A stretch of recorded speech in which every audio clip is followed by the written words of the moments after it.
তার নিয়তি। ভালোবাসলে একেই বাসতে হবে, পাল্টে ফেলতে হবে অভ্যাস। তবে জ্বালানো ছাড়ানো যাবে না, সেটা আমরণ সঙ্গী হবে ভেবে আরেকটু হাসলো। ফিসফিস করে বলল সেটা। ভালোবাসলেও কিন্তু মারা বন্ধ হবে না, ওটা চলবেই। মারার পর আদরও আমিই দেব, সেই অধিকারও আমার। আবার কেঁপে উঠল কুয়াশা। লজ্জা পেয়ে মুখ গুজে রাখলো বুকে, প্রত্যুত্তর করল না। অকপটে দুজন দুজনার মনের কথা বলে দিল। এখন শুধু মানার অপেক্ষা। যেদিন মনে হবে ভালোবাসা এসে হাতছানি দিয়েছে, সেদিনই মিলবে বুনো ওল বাঘা তেঁতুল। ততদিন চলতে থাকুক ওদের অভ্যাসগত চুলোচুলি। এখন শুধু অপেক্ষা আর অপেক্ষা। শিশিরের প্রচুর ব্যস্ততা বেড়েছে। জানুয়ারিতে এলএলবি ফাইনাল ইয়ারের পরীক্ষা অনুষ্ঠিত হবে। সামনে কয়েক মাস পরেই নির্বাচনী পরীক্ষা, সেই সাথে বিসিএস এর জন্য প্রস্তুতি নিচ্ছে। দুই পড়া একসাথে পড়তে গিয়ে নাজেহাল অবস্থা হয়ে যাচ্ছে। এদিকে রেগুলার ক্যাম্পাসে যেতে হচ্ছে। রিজভি আর ওর এক দশা হয়েছে, দুজনেই ক্যারিয়ারের পেছনে উঠে পড়ে লেগেছে। এছাড়া শিশিরের ভাবনায় ওর তারা বেশি। বইয়ের দায়িত্ব ঘাড়ে চলে এসেছে জলদি। কত কালই বা বাবা টাকায় বউ খাওয়াবে, নিজের দায়িত্ব নিজেরই বুঝে নিতে হবে। এই জন্যে ক্যারিয়ারের চিন্তা একটু চেঞ্জ করেছে। আর সেটা এলএলবির পরে এমবিসিএস দেবে। আগে ভাবনা ছিল এলএলএম এর করেই দেবে, কিন্তু সেটা এখন বিসিএস এর পর কমপ্লিট করার চিন্তা ভাবনা করছে। এরপর সব ঠিকঠাক হলে আল্লাহর রহমতে সাফল্য পেলে বিজেএসও দিবে। এসব চিন্তা করে নাকে মুখে খাটছে ছেলেটা। উদ্দেশ্য তার কিছু করতে হবে। পড়াশোনার চাপে বাড়িতে সহ পরিবারের সাথেও খুব একটা সময় কাটাতে পারছে না। শুক্রবার ছাড়া তেমন সময় হচ্ছে না। এই সপ্তাহ জুড়ে এমনই চলছে। রোজ সকালে উঠে কুয়াশাকে একটু জ্বালাবে, দুজনার কিছু না কিছু নিয়ে কথা কাটাকাটি থেকে ঝগড়াতে যাবে। এরপর একটু হাতাহাতিও হবে। সবশেষে শান্ত হয়ে নিচে গিয়ে খাবার খেয়ে দুজন দুজনার গন্তব্যে রওনা হবে। দুপুরে কুয়াশার ক্লাস শেষে বাড়িতে রেখে আবার সে চলে যাবে। যাওয়া আসা শিশিরের বাইকেই হয়। কুয়াশাও নিজের পড়াশোনায় ফোকাস করছে। সাথে এখন পরীক্ষা টরীক্ষার চাপ নেই বলে বিকেলে ভাবিদের সাথে ভালোই সময় কাটায়। সে এখন পড়াশোনার ফাঁকে কাজ করার চেষ্টা করে। আগে কখনো কিছু করতে হয়নি। এক পড়াশোনা ছাড়া বাড়ির কোনো কাজই করতো না, সব মা সহ চাচিরা করত। এখন সময়ে অসময়ে ভাবিদের সাথে কাজে সাহায্য করে। এছাড়া তিন যা মিলে বিকেলে প্রায় রং বেরঙের খাবার তৈরি করে। ইউটিউব দেখে সব এক্সপেরিমেন্ট করে। কোনো দিন খাবার যোগ্য হয়, তা কোনো দিন হয় না। অর্ধেক রাত পার করে পড়াশোনা করে। ঘুমোতে এসে আগে হয় দুজন একটু গল্প করবে, নয়তো কোনো বিষয় নিয়ে ঝগড়া বেঁধে যাবে। কথার টপিক থাকে আগের কিছু কথা। চলে গেছে এভাবে কয়েকটা দিন। আজ বৃহস্পতিবার, দুপুর 3টা। অতিরিক্ত গরম ও রোদ প্রকৃতিতে। শিশির আজ একটু জলদি এসেছে বাড়িতে। কুয়াশা নিজের ঘরে ছিল। শিশির এসে জাকিয়া বেগমকে ডাকতে লাগলো। কুয়াশা তা শুনে বেরিয়ে এলো।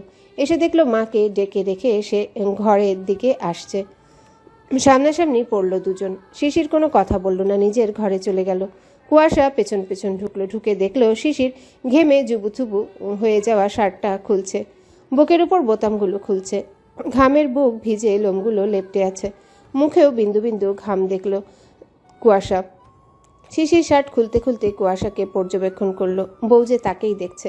বোতাম খোলা হয়ে গেলে কুয়াশার দিকে তাকিয়ে শার্ট খুলে ফেললো। চোখের নজর অতি দৃঢ়, আর ঠোঁটে কেমন দুষ্টু ভাব। কুয়াশা এসব দেখে ভড়কে গেল। এরপর রাগ নিয়ে বলল, এসেই এমন ভ্যাবাচ্ছ কেন ম্যামে করে? তো বউ বউ করে ভ্যাবাবো? কথার পিঠে উচিত কথায় আবারও ভড়কে গেল কুয়াশা। শিশির কথাটা দুষ্টু হাসি দিয়ে বলল।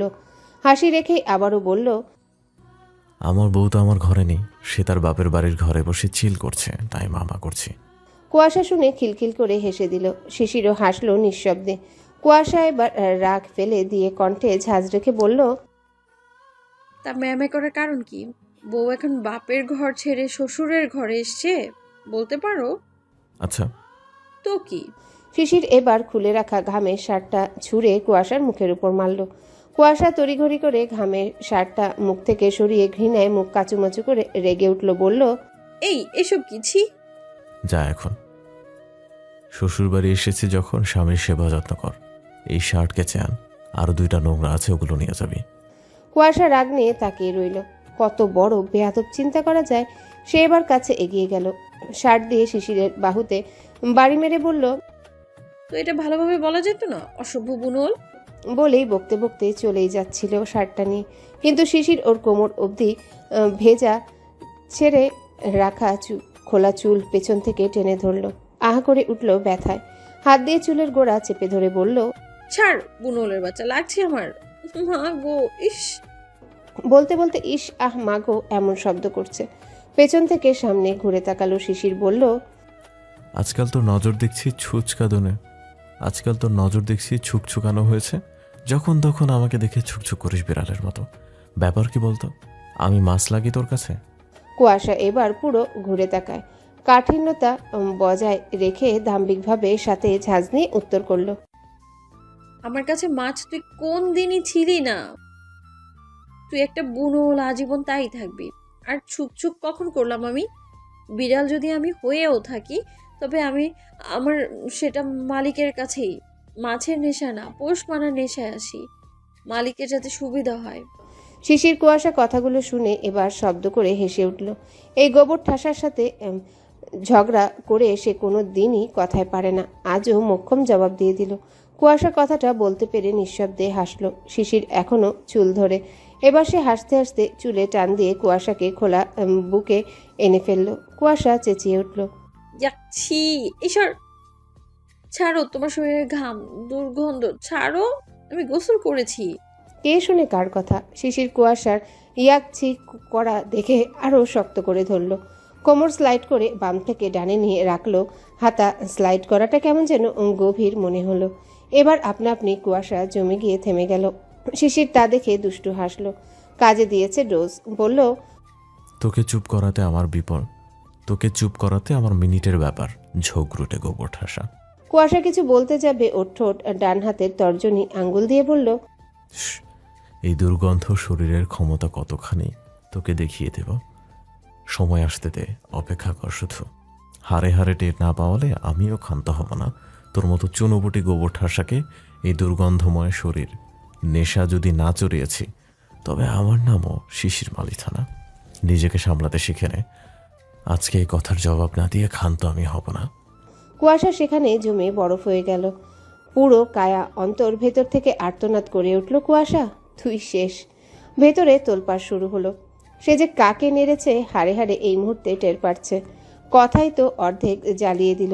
কুয়াশার কাঁপাকাঁপি শুরু হয়েছে। আগে এমনটা কখনো হয়নি, কোনোদিন এমন কাঁপাকাঁপি টের পায়নি।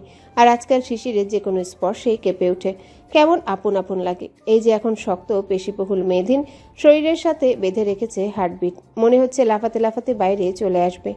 সামনের এই ছেলেটা আজকাল তার কাছে আগুন মনে হয়, কখন না জ্বালিয়ে পুড়িয়ে খাক করে দেয়। সে ডুবেছে, অর্ধেকই ডুবে গেছে এই সামনে থাকা ছেলেটাতে। আচ্ছা, কতখানি ডুবেছে সে? কোমর পর্যন্ত নাকি গলা পর্যন্ত?